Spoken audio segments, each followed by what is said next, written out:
Assalamualaikum warahmatullahi wabarakatuh. Waalaikumsalam warahmatullahi wabarakatuh. Alhamdulillah.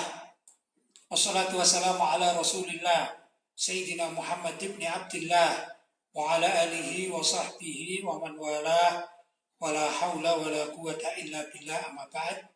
Ikhwani rahimakumullah, dalam rangka memarakkan atau memakmurkan 10 hari terakhir pada bulan suci Ramadan, alhamdulillah kita masih dapat melaksanakan hadir dalam pengajian atau majlis taklim Ribat Al-Murtadha Al-Islami. Mudah-mudahan malam hari ini, yaitu malam 27 Ramadan ya, benar-benar turun yang namanya malam Lailatul Qadar.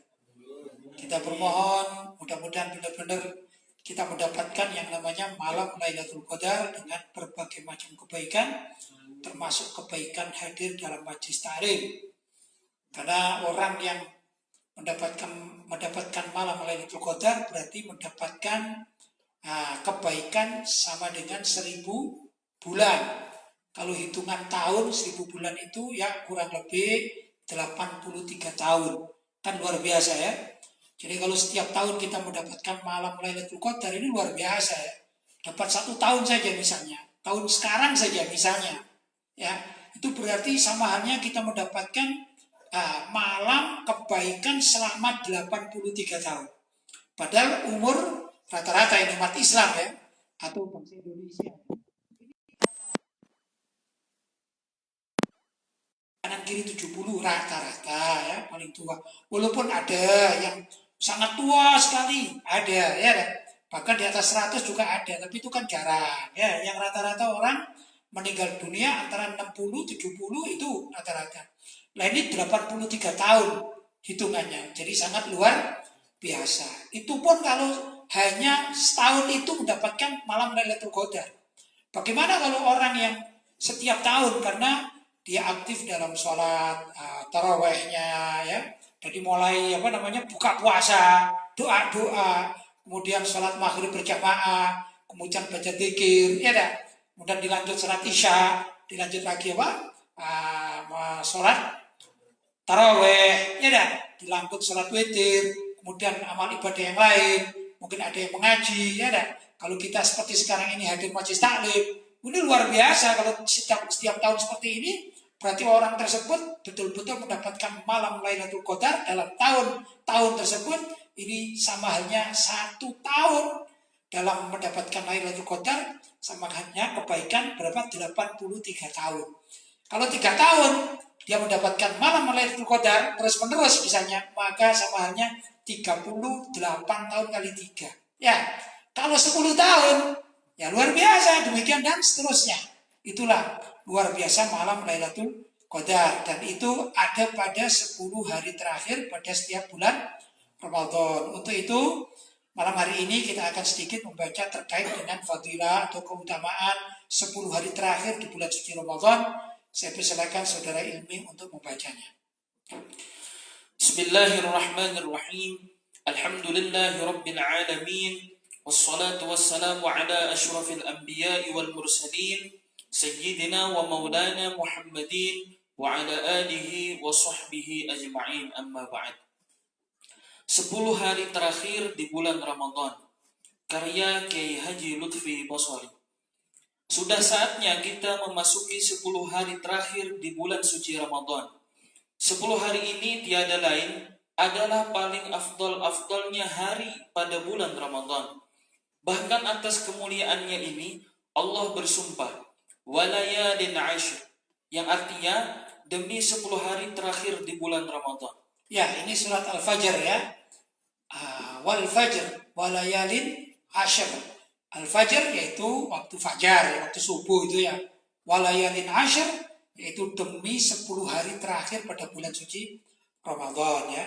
Walaupun sekarang sudah tanggal 27, malam 27 Ramadan, tapi masuk dalam kategori 10 hari terakhir pada bulan suci Ramadan. Jadi tidak masalah kita baca artikel ini ya. Walaupun mestinya tanggal 20 ya, kemarin itu ya. Tapi ya tidak apa-apa lah, namanya juga ini pelajaran dibuka mana saja yang terbaik untuk umat Islam dan untuk kita semua. Karena tujuan kita hadir majelis taklim ini adalah untuk meraih pundi-pundi pahala yang terbaik dan terbanyak, begitu ya. Saya lanjutkan, silakan. Pada saat itulah Allah menurunkan malam Lailatul Qadar, yang seluruh amal ibadah jika dilaksanakan di malam itu, maka pahalanya dilipat gandakan sebanyak pahala orang beribadah 1000 bulan. Ya, 1000 bulan sama dengan 83 tahun ya. Adapun kapan waktunya, itu banyak perbedaan pendapat atau pendapat para ulama. Ya dah. Ada kalanya mengatakan malam 21, ada kalanya mengatakan malam 23 atau malam 25 atau malam 27 seperti malam hari ini, ya dah. Atau juga malam 29. Bahkan ada yang merinci dengan berbagai macam perincian. Kalau hari awal puasa hari ini, maka Lailatul Qadarnya hari itu, demikian dan seterusnya. Ada juga banyak perbedaan pendapat. Tapi semua mengarah kepada tasjid. Apa tasjid? Motivasi agar pada saat akhir bulan suci Ramadan kita mencari pundi-pundi pahala yang terbanyak, begitu intinya. Lanjut. Keberkahan Lailatul Qadar ini adalah peristiwa hakiki yang telah digariskan oleh Allah dalam Al-Quran. Lailatul Qadri khairum min alfi syahr, yang artinya Lailatul Qadar itu lebih baik daripada 1000 bulan. Ya, jadi keberkahannya itu terus menerus setiap tahun ya. Walaupun ada sebagian orang yang mengingkari, katanya Lailatul Qadar itu dulu waktu nuzulul Quran pertama, habis itu nggak ada katanya. Ini pendapat yang salah. Ya, Lailatul Qadar sebagai awal turunnya Al-Quran, ya, itu adalah keberkahan yang sangat luar biasa. Kemudian tiap tahun Allah menurunkan malam Lailatul Qadar, yaitu Allah menentukan suatu waktu yang waktu itu bila mana dihitung-hitung lebih baik daripada 1000 bulan. Hanya saja Allah merahasiakan kapan itu waktu yang sesungguhnya terjadi. Jadi setiap tahun ya itu ada satu malam namanya Lailatul Qadar kan gitu. Seperti juga dalam satu minggu maka ada hari terbaik yaitu hari Jumat kan begitu kan ya. Kalau malam terbaik adalah Lailatul Jumat, malam Jumat. Hari terbaik adalah hari Jumat. Begitulah dalam setiap tahunnya Allah menurunkan dalam setiap tahun itu ya ada satu malam namanya malam Lailatul Qadar. Lanjut. Konon Nabi Shallallahu Alaihi Wasallam jika sudah masuk 10 hari terakhir ini, beliau Shallallahu Alaihi Wasallam mengencangkan ikat pinggangnya, alias tidak banyak memenuhi keinginan nafsunya, dan meninggalkan keluarganya untuk berlama-lama i'tikaf di masjid sambil beribadah kepada Allah. Beliau Shallallahu Alaihi Wasallam bersangat-sangat dalam beramal kebaikan melebihi amalannya di waktu-waktu lain. Ya, jadi kalau sudah malaman katanya orang Jawa ya, malaman itu ya 10 hari terakhir itu boleh memperbanyak amal ibadah lebih daripada hari-hari pertama atau kedua dan seterusnya. Nah untuk kita umat Islam zaman sekarang ini masanya kan masa COVID-19 ya. Ini kan susah, kena lockdown kita ya di mana-mana. Nah, ini ada ajaran sebenarnya pendapat Indah Syafi'iyah menurut sebagian ulama Syafi'iyah ya, yang mereka adalah termasuk ahli tasawuf, kalangan sufi, tapi mazhabnya mazhab Syafi'i. Kalau secara akidah mengikut mazhab Asy'ari dan Maturidi ya. Demikian kata sebagian pendapat. Gimana kalau kita tidak bisa ke masjid? Nah ini kan jadi masalah. Kalau Nabi kan iktikafnya di masjid. Ya masalahnya rumah Nabi itu satu tembok atau satu dinding dengan masjid. Keluar dari rumah Nabi sudah masjid, itu enak. Kalau kita kan enggak. Kita ini ya seperti tempat kita ini kan agak jauh juga dari masjid. Ya enggak? Gimana? Padahal dalam satu sisi ada anjuran pemerintah, ada lockdown dan segala macam. Nah, ada ajaran yang bagus. Begini, kalau kita niat, kita bawa sajadah. Sudah? Sajadah itu kita hamparkan di salah satu pojok ruang yang kita miliki di rumah misalnya. Sedangkan kita dalam keadaan darurat tidak bisa keluar dari rumah. Maka tatkala kita menggelar sajadah itu, kita niati, ini aku niatkan untuk masjid di sini. Di sajadah ini. Maka orang dalam mazhab ini ya, mazhab pendapat ini boleh iktikaf di atas saja tersebut karena diniati sebagai masjid. Dan andai kata orang itu junub, maka tidak boleh dia berada di atas sajadah yang sudah diniati masjid. Begitu. Ya, alhamdulillah kalau kita misalnya di sini saya meletakkan itu kan galeri sejadah itu ya nggak kemana-mana, itu diniati masjid. Maka kalau kita juga ini tempat duduk kita untuk sholat ini kita niati jadi masjid, ya itu boleh. Gitu. Tapi apa? Ya ada resiko-resikonya apa? Kalau kita junub nggak boleh duduk di situ. Kalau murur boleh. Murur itu sekedar lewat gitu ya. Misalnya ada yang junub, kemudian wah saya mau ngambil sesuatu di sini lewat saja, itu boleh. Tapi kalau mukul menetap di tempat ini seperti aula, karena nggak bisa kemana-mana, kita niati masjid misalnya ya, maka nggak boleh jadi wukuf atau berdiri berdiam di tempat musola ini karena niati masjid. Begitu. Nah, kapan selesai atau intihak selesai dari niatan tersebut? Apabila sajadah itu sudah digulung, sudah dilepit dan diniati kembali sebagai ruang biasa, maka selesai namanya. Ya, itu mensiasati kita kepingin iktikaf tapi tidak punya tempat karena apa? Kena lockdown. Ya, nah, begitu sajadah kita letakkan di suatu tempat yang permanen di situ, semi permanen, bukan saya katakan permanen, semi permanen. Ya, nah, kemudian kita niat. Insya Allah tetap mendapatkan niat iktikaf untuk menggapai malam Lailatul Qadar. Begitu kurang lebih. Lanjut. Bahkan terkadang beliau Shallallahu Alaihi Wasallam sampai tertidur sejenak saat melaksanakan sholat sunnah yang sangat khusyuk dengan bilangan rakaat yang banyak pula. Karena terlalu capek itulah terkadang tak terasa tertidur di dalam sholat beliau Shallallahu Alaihi Wasallam. Subhanallah ya, karena Nabi itu kalau sholat rokaatnya tidak seperti kita ya. Dah. Kita ini kalau sholat taraweh mengambil berapa? 20 rokaat ditambah 3 rokaat witir kan gitu ya. Atau bahasa lebih mudah kita biasanya mengambil 23 rokaat kan gitu kan ya. Itu. Kalau Nabi tidak begitu. Nabi ini memperbanyak. Kalau Imam Malik, mazhab Imam Malik ini 40. Beliau Imam Malik itu kalau sholat taraweh itu 40 rokaat. Kalau Rasulullah kadang lebih banyak. Bahkan diriwayatkan sampai kaki-kaki beliau ini pecah-pecah karena saking lamanya atau saking banyaknya rokaat yang beliau kerjakan. Kadang sedikit tapi lama gitu ya. Jadi berdirinya lama gitu ya. Itu luar biasa. Tapi kalau kita kadang-kadang kan mengambil 23 rokaat. Itu pun tidak terlalu lama ya. Setengah jam, 1 jam barangkali begitu ya. Tapi yang terlalu itu kadang-kadang ada orang sholat mengambilnya 20 rakaat tapi seperti nggak sholat. Itu terlalu cepat. Ya, 7 menit selesai. Subhanallah. Ini Nabi pernah melihat ada sahabat yang sholat terlalu cepat dan tidak ada tumak nina. Gak ada tumak nina. Maka Nabi mengatakan, innaka lan tusalli. Kamu belum sholat. Suruh kembali. Salli. Kamu sholatlah. Saya sudah sholat. Innaka lam tusalli. Kamu belum sholat. Karena tidak ada tumak ninanya. Allahu Akbar, Allahu Akbar, Allahu Akbar, Allahu Akbar, Allahu Akbar. Apa habis? Hilang. Kata Nabi, innaka lam tusalli. Kamu belum sholat. Kata Nabi. Ya, jadi perlu tumak nina. Mana itu ada ya berhentinya kan begitu. Ya, ini nggak bagus. Kedua ada orang yang tidak begitu. Diajak yang sedang-sedang saja itu diajak 23 rakaat dengan sholat yang tidak mu'tadil, yang sedang-sedang saja ya gitu. Nggak males terlalu banyak. Saya 8 rakaat aja. 8 rakaat gimana ya biar cepat selesai lah. Ya berbeda dengan Nabi Shallallahu Alaihi Wasallam, kualitas keimanannya berbeda jauh kan gitu ya. Maka yang terbaik adalah gimana kita mengikuti para ulama terbanyak, yaitu 23 rakaat dengan tumanina yang baik, ya paling enggak ya paling cepat setengah jam atau lebih baik 1 jam misalnya. Ini adalah yang dilakukan oleh para ulama-ulama serta umat Islam yang mengikuti mazhab Ahlussunnah wal Jamaah. Lanjut.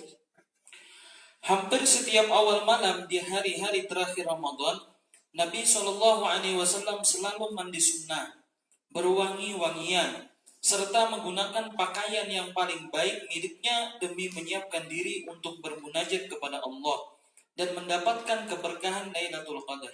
Ya, berwangi-wangian, ya sunnah. Terus mandi malam, bahkan Nabi itu mandi malam. Cuman kalau di Saudi atau di Mekah atau di Medina zaman itu memang panas ya. Kalau Ramadan biasanya panas. Kalau tempat kita kan kadang dingin, kadang panas kan gitu kan ya. Mungkin di tempat-tempat yang panas seperti Madura, Surabaya dan lain sebagainya. Mungkin perlu juga ini malam hari kalau panas mandi mengikuti sunnah Rasul. Tapi kalau di malam ini dingin kadang-kadang ya. Ya nanti takut sakit ya tidak apa-apa, nggak pakai sholat ya apa-apa malam hari maksudnya. Tapi ya perlu berwangi-wangian, siaplah pokoknya begitu. Lanjut. Beliau Shallallahu Alaihi Wasallam sangat tahu jika malam Lailatul Qadar ini sangat mulia. Barang siapa mendapatkan keberkahannya, sungguh sangat beruntung. Sedangkan mereka yang melalaikan malam Lailatul Qadar, sungguh merupakan suatu kerugian bagi dirinya. Ya, jelas. Kalau tahu malam Lailatul Qadar ada tanda-tanda yang baik, ya. Misalnya waktu itu tidak ada dingin yang terlalu, tidak ada panas yang terlalu, pokoknya sedang-sedang saja ya. Dan sekali Allah itu menurunkan untuk seluruh dunia, tapi kan berputar, dunia ini kan berputar kan. Berarti turunnya malam Lailatul Qadar itu 24 jam. Kan berputar bumi. Ya dah.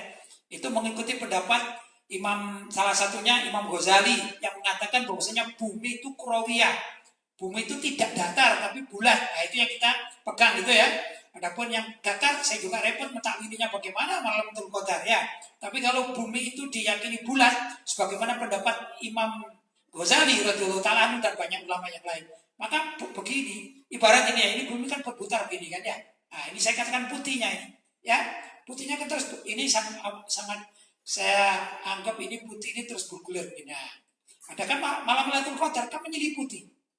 Ya, menyeliputi. Ini hari ini di sini misalnya terus akan bergerak terus sehingga gitu ya. Akan semua seluruh dunia itu mendapatkannya. Cuman bergantian kan. Yang ini pagi, yang ini malam kan begitu, ya kan? Tapi hari itu juga Allah menurunkan, ini kan kecil bumi ini. Allah menurunkan Lailatul Qadar. Saya ibaratkan Lailatul Qadar itu ibarat matahari, sinar matahari. Seperti itu loh gambarannya. Sinar matahari, biar gitu ibaratnya. Kemudian bumi ini berputar terus. Jadi semuanya dapat Lailatul Qadar di malam itu. Hanya tergantung sedang apakah mereka tatkala malam Lailatul Qadar itu. Sedang mengaji seperti kita, sedang bersedekah, sedang bayar zakat, sedang beribadah sholat, sedang apa saja, tergantung dari masing-masing. Ya kan?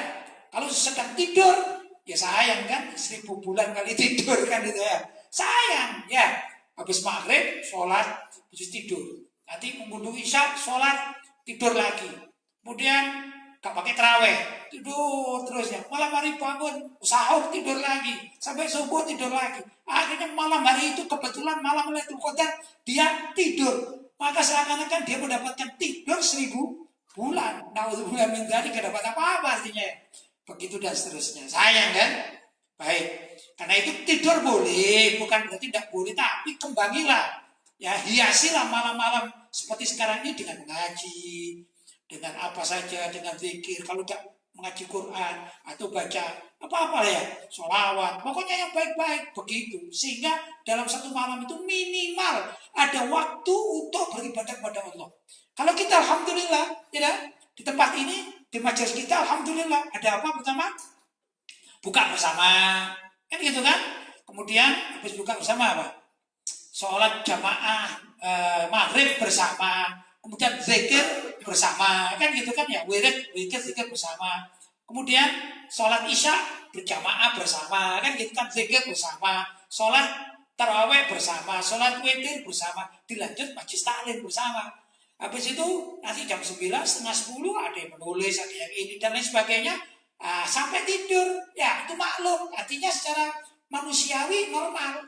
Maka amalan kita mulai maghrib sebut saja sampai jam setengah 10 atau jam 10 yang baik-baik itu akan dikalikan menjadi berapa?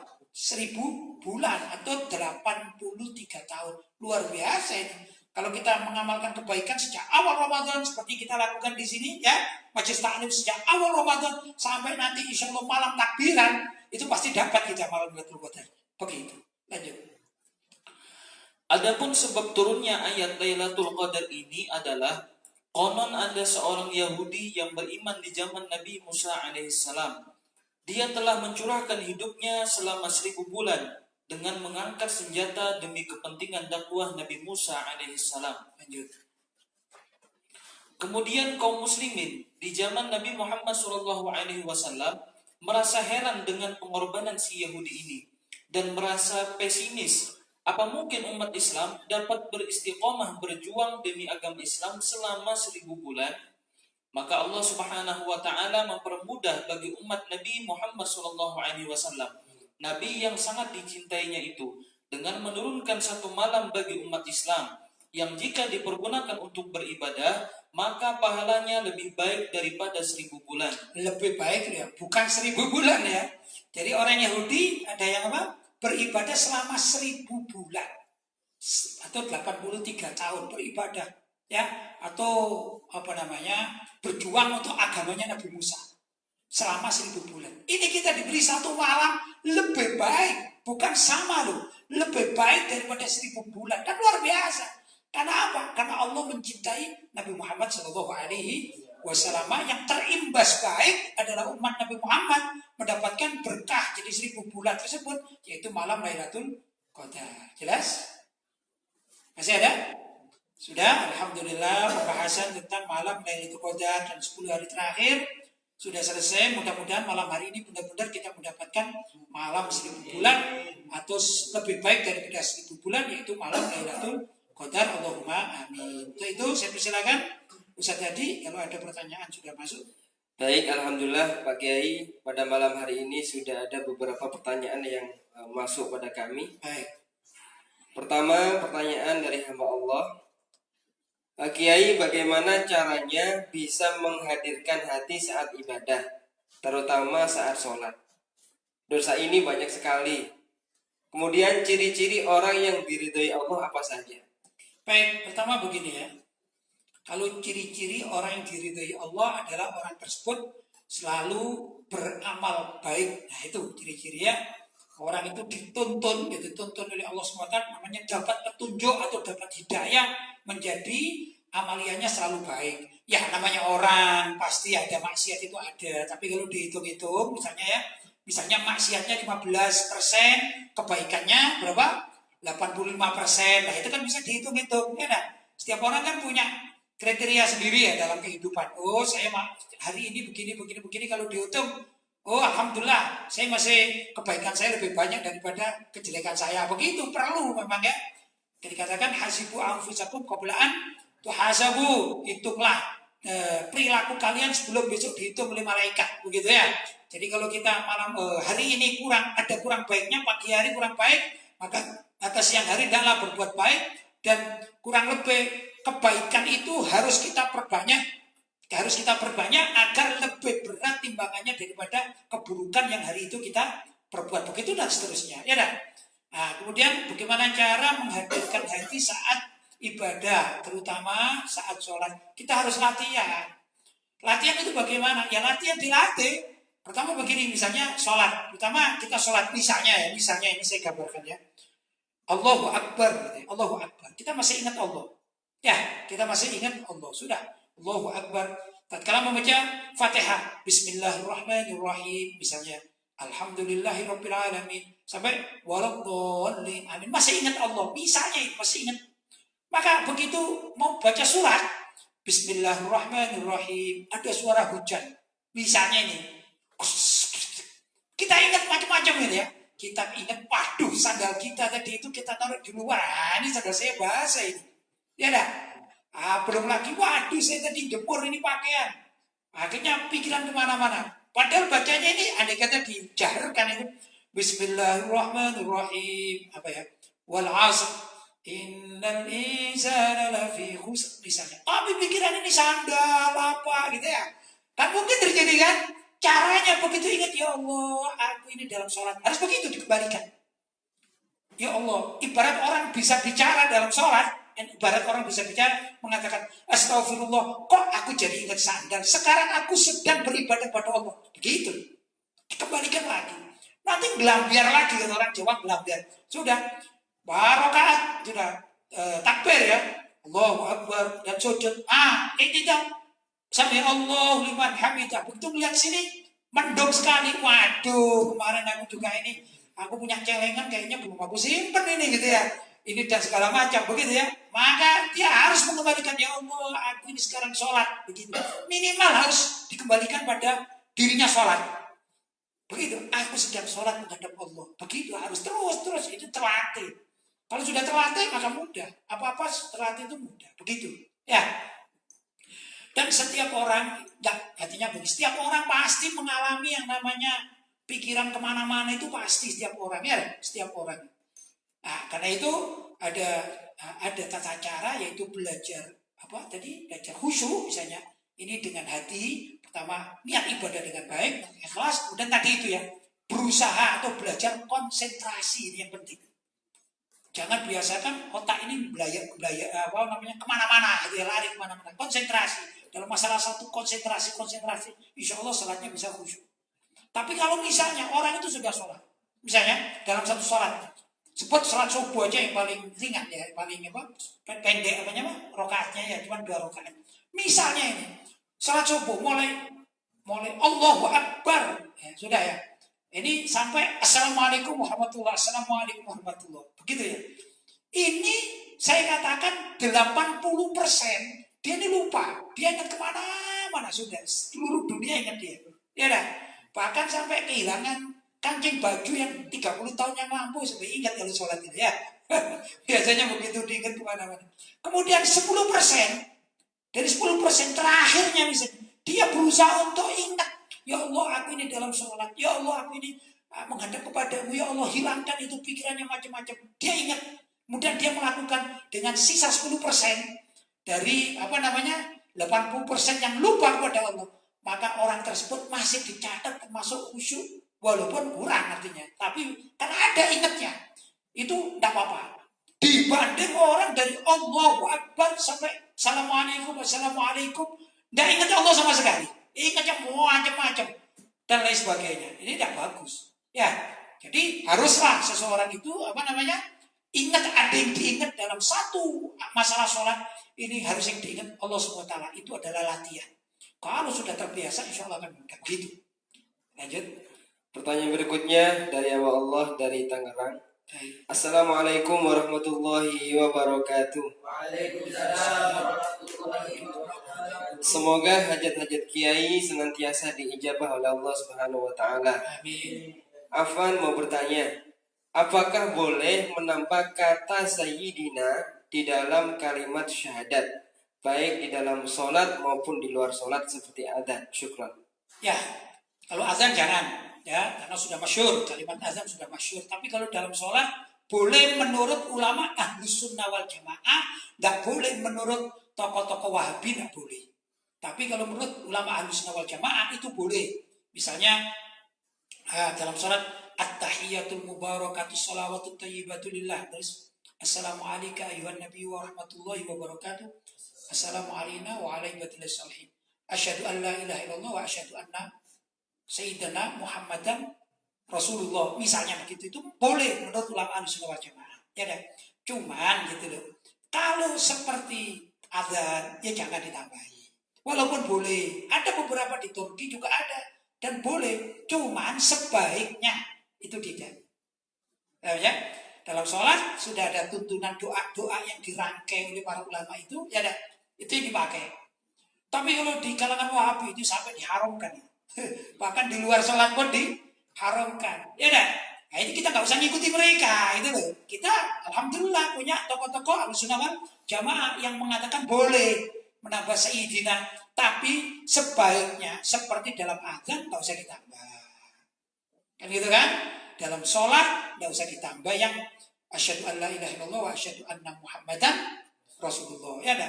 Tapi kalau yang sholawat Allahumma sholli ala sayyidina Muhammad, itu kan Allahumma sholli ala Muhammad wa ala ali Muhammad, itu boleh ditambah. Allahumma sholli ala, kalau syahadat itu kan sudah ada tuntunan umum dalam hadis ya, asyhadu an la ilaha illallah wa anna Muhammadan Rasulullah, kan gitu kan. Tapi kalau salawat Ibrahimiyah itu banyak yang menambah dan tidak apa-apa. Allahumma sholli ala, asalnya Allahumma sholli ala Muhammad wa ala ali Muhammad, kan begitu kan, kita tambahi. Walaupun dalam sholat Allahumma sholli ala sayyidina Muhammad wa ala ali sayyidina Muhammad, kan gitu. Kama shallaita ala Ibrahim, aslinya ditambah kama shallaita ala sayyidina Ibrahim wa ala ali sayyidina Ibrahim. Boleh menurut ulama Ahlussunnah wal Jamaah, walaupun dikritik oleh tokoh-tokoh Wahabi. Tidak masalah itu, mereka terserah aja. Kalau kita tasawwat itu bersayyidina, membaca sayyidina. Ya, tidak apa-apa menurut ulama Ahlussunnah wal Jamaah. Nah, kita ini penganut apa? Ahlussunnah wal Jamaah, jadi tidak masalah. Baik, lanjut. Pertanyaan berikutnya dari hamba Allah dari Kota Malang. Baik. Assalamualaikum warahmatullahi wabarakatuh. Waalaikumsalam warahmatullahi wabarakatuh. Kiai mau tanya, gimana caranya saya mengeluarkan zakat fitrah untuk anak saya yang sedang di luar kota? Apa bisa saya zakati dari rumah? Kemudian cara dan niatnya bagaimana? Ya, kalau yang menzakati kita sebagai orang tua kan berkewajiban menghidupi anaknya kan, itu boleh. Kalau kita mengeluarkan seperti saya mengeluarkan di sini untuk anak saya di Surabaya, ya kita bagikan di fuqara masakin setempat kita. Nggak harus dikirimkan ke Surabaya. Ya, kecuali kalau begini, misalnya zaman sekarang bisa transfer gitu ya. Nah, saya transfer uang ya, kamu beli sendiri beras di sana lah. Maka dia yang menetap di Surabaya, di luar kota, dia mengeluarkan untuk wilayahnya begitu. Ya, nah itu. Jadi boleh apa tidak boleh? Boleh. Jelas ya? Ya sudah, kalau saya niati, ya gampang niati untuk anak saya. Ya, nawaitu an ukhrija zakat al-fitri an fulan. Misalnya anak saya namanya Ahmad ya, an Ahmad lillahi ta'ala, begitu. Ya dah. Yang pertama kan untuk saya sendiri, misalnya ada 2 zakat. Ini zakatnya, ini zakat saya, ini zakat anak saya. Misalnya anak saya namanya Ahmad, dia hidup di Surabaya. Saya keluarkan zakat untuk saya sendiri. Ya gini, nawaitu an ukhrija zakat al-fitri an nafsi, untuk saya sendiri lillahi ta'ala. Ya. Kemudian untuk anak saya, nawaitu an ukhrija zakat al-fitri an waladi Ahmad, untuk anak saya Ahmad, dalam hati yang ada di Surabaya, itu misalnya. Tapi dalam hati ya, yang ada di Surabaya lillahi ta'ala. Sudah saya kumpulkan. Sudah ya, kan di sini. Nah, saya di sini aja. Misalnya ini saudara ilmu ini sebut fuqara atau masakin. Ya, misalnya saya beri, ini saudara ilmu ini zakat saya dan anak saya. Begini, tak apa-apa. Karena saya mengeluarkan zakat jadi di sini. Tak perlu saya harus kirimkan ke Surabaya. Jelas ya? Baik. Pertanyaan berikutnya dari hamba Allah dari Kota Malang. Assalamualaikum warahmatullahi wabarakatuh. Kiai mau bertanya mengenai istinja atau ceboknya wanita yang berpuasa siang hari. Biasanya menggunakan jari. Apakah tidak demikian tidak membatalkan puasa? Baik.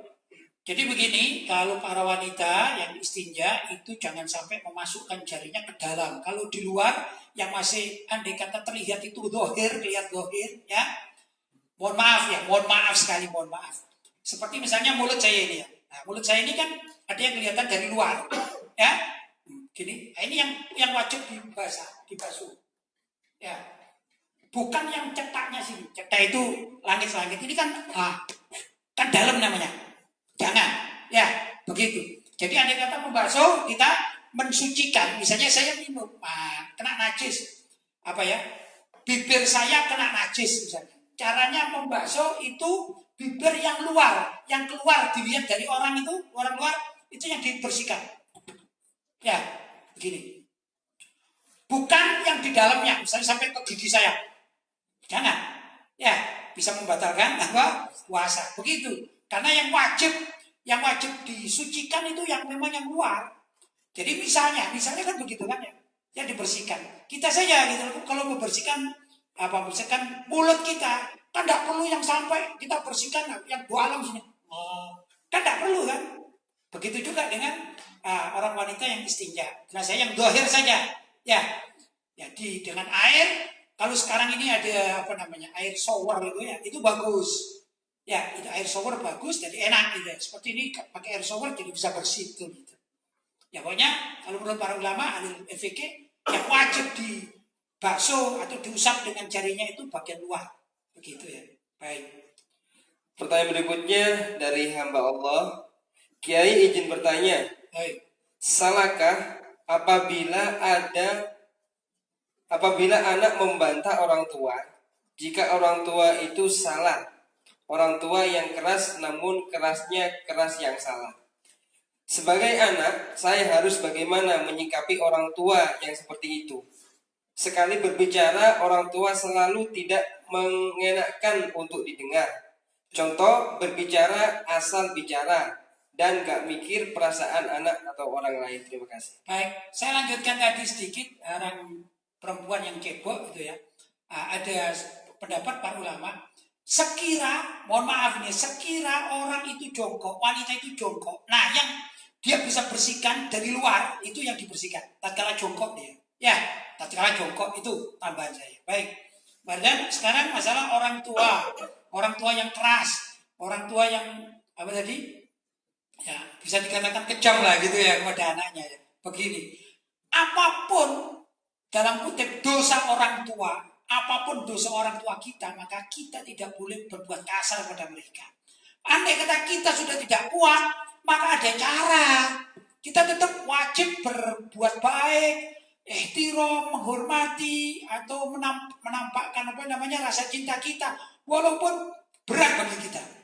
Tapi ada cara lain untuk menasihati atau mengajak ngomong, bicara orang tua kita itu adalah kita mengadu kepada orang yang sekira didengar sama orang tua kita, misalnya paman kita, ya, bibi kita, tergantung orang tuanya ya, atau kakek kita, gitu. Kita salurkan kepada kakek kita, ya. Andai kata sampai tidak ada dalam keluarga yang berani, kita mencari tokoh masyarakat, atau mungkin ya, dalam suatu situasi yang sangat kurang menguntungkan, Pak RT, Pak RW pun bisa kita minta tolong. Kalau Pak RW atau Pak RT kita ini memang sebagai tokoh di masyarakat itu benar-benar punya power untuk warganya, maka kita mengadu, Pak RW saya ini dipukuli terus sama orang tua dan saya nggak salah, agar Pak RW ini memberitahu, Pak, Bu, kalau engkau memukuli anak sekarang itu ada loh ya, pidana itu ada. Nanti kalau anakmu tidak mengadu, saya sebagai pengurus sebagai penanggung jawab di kampung ini, sebagai RT atau RW, saya bisa mengadukan Anda kepada polisi, bisa ditangkap loh. Begitu caranya, ya dah. Bukan si anak langsung lawan, jangan. Si anak tetap berusaha menghormati, sejelek apapun orang tua itu tetap orang tua, ya dah. Kalau apa yang dilakukan orang tua itu biarlah antara orang tua dengan Allah SWT. Ya, kita sebagai anak akan mencari keriduan orang tua, begitu ya. Apapun yang terjadi agar kita diridhoi oleh Allah, begitu. Jadi ibarat begini, kalau kita tidak bisa menyelamatkan orang tua kita, jangan sampai konyol kita juga sama-sama bareng-bareng masuk neraka gitu ya. Orang tua kita ahli maksiat, kita ahli membunuh orang tua atau menghakimi orang tua, Allah kan murka pada kita. Sedangkan orang tua kita yang ahli maksiat, Allah murka. Akhirnya kita dan orang tua masuk neraka. Jangan sampai konyol begitulah, ya dah. Jadi gimana? Andai kata orang tua kita tidak bisa sudah diberitahu, memang kasar dan segala macam, memang kehidupan begitu. Kita aja yang cari pahala, kita cari masuk surga. Caranya apa? Berbuat baik pada orang tua walaupun tidak enak. Begitu. Ini akan menjadi bagus, ya dah. Nah, tapi yang tadi itu kalau bisa, ayo mengadu kepada siapa saja pihak yang sekira bisa mengingatkan orang tua kita. Jangan kita sendiri ya. Ya, ini anjuran yang terbaik. Dan apapun gitu ya, apapun kita ini termasuk milkun, milkun kita ini menjadi milik kedua orang tua. Kita ini berat milik sebagai barang yang menjadi milik kedua orang tua. Orang tua berhak sepenuhnya atas kita ya. Andai kata ini menurut ulama di dalam fikih itu, andai kata ada seorang bapak membunuh anaknya, itu tidak dikisos. Jadi kalau ada seorang bapak membunuh anak, itu tidak dikisos menurut hukum fikih. Sebaliknya, kalau ada anak membunuh bapak, ini dikisos. Bila perlu dikisos 7 kali ini ya, karena kurang ajar sama ayahnya. Tapi kalau ayah membunuh anak, tidak dikisos. Ya, lo kok enak ayah? Suatu saat kamu juga jadi ayah, kan itu kan? Nanti anakmu jadi ayah juga, jadi ayah juga, jadi ayah juga. Ya, itulah keistimewaan seorang ayah atau ibu sebagai orang tua. Jelas ya? Yes. Masih ada? Sudah selesai. Alhamdulillah malam hari ini sudah selesai apa yang kita baca dan kita diskusikan, mudah-mudahan ada manfaatnya. Mudah-mudahan Allah tetap mencatat kita sebagai ahli ibadah dan mendapatkan malam Lailatul Qadar serta aktif di dalam menjalankan atau sebagai istiqomah kita hadir di Majelis Taklim Ribat Al-Murtadha sehingga dicatat sebagai ahli istiqomah. Allahumma amin. Barangkali itu yang dapat saya sampaikan. Mungkin ada hal-hal yang kurang tepat, saya mohon maaf yang sebesar-besarnya. Dan sekali lagi dan kapan saja kalau saya mengisi di mana saja ada kekurangan atau kesalahan, kalau ada kesalahan dalam hukum, saya sangat berterima kasih kalau ada pihak-pihak yang ingin meralat ucapan-ucapan saya, karena itu termasuk watawasau bil haqqi watawasau bis sabr, ya dah, saling mengingatkan dalam kebenaran dan juga saling mengingatkan dalam kesabaran. Mudah-mudahan diterima oleh Allah Subhanahu wa taala. Allahumma amin. Hadza wal afu minkum. Wassalamualaikum warahmatullahi wabarakatuh. Waalaikumsalam warahmatullahi wabarakatuh.